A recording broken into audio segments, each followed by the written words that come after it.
Ça professionnalise, ça permet en réalité, avant tout dans notre contexte, vu qu'on a une équipe très jeune qui souhaite former pour alimenter l'équipe première, de surtout être focus sur nos prestations et travailler en connaissance de cause. Et voilà, ça nous permet de préparer évidemment aussi les matchs contre les adversaires, même si ça c'est plutôt un objectif secondaire. Mais au moins d'avoir la VO, ça nous permet aussi de faire ça, mais surtout de nous concentrer sur ce qu'on doit améliorer et ce qu'on fait de bien déjà.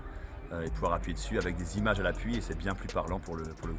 Imaginez qu'ensuite on puisse trouver quelqu'un en remise. Bien sûr, pour les adversaires, regarder leur animation offensive, défensive, les choses clés, leur système, etc. etc.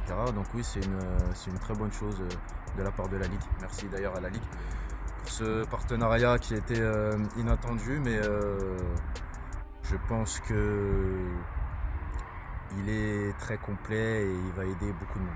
Bien sûr, si les équipes ont un analyste vidéo en plus, c'est vraiment un plus aussi pour eux. Toute la section féminine utilise. C'est vraiment pas un outil qui est réservé à la R1F, mais voilà, toutes les catégories à partir des U13F utilisent cette vidéo tous les week-ends. Nous, on trouve que c'est un super outil pour la progression individuelle des joueuses, mais aussi collective, et surtout aussi la progression des coachs, parce que ça va nous permettre d'analyser un peu le système de jeu qui a été mis en place, voir s'il a été respecté, et d'en tirer derrière les conclusions et les conséquences nécessaires. Séance tactique avant un match, ça c'est le coach qui s'en occupe et il le fait assez régulièrement. Après on fait surtout des analyses individuelles. On va taguer les joueuses sur les séquences en leur mettant un petit commentaire derrière, voilà, de cette séquence là, voilà ce qui aurait pu être amélioré, voilà ce qui a été très bien fait aussi. On montre surtout le positif. Et voilà, et on remarque nous que les joueuses vont regarder leur match en fait.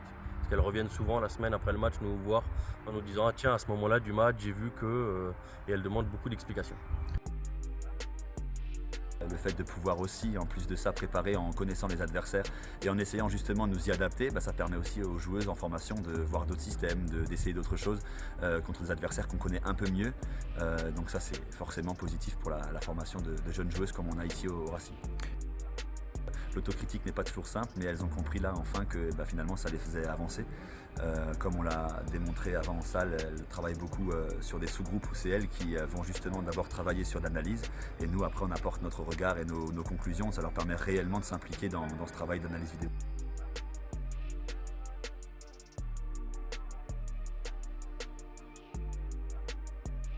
La vidéo, de toute façon, ça reste une analyse qui va être de plus en plus utilisée dans le football moderne. De plus, maintenant que le BO va mettre les datas en place, donc je pense que non, c'est vraiment indispensable pour la progression collective et d'un club en général.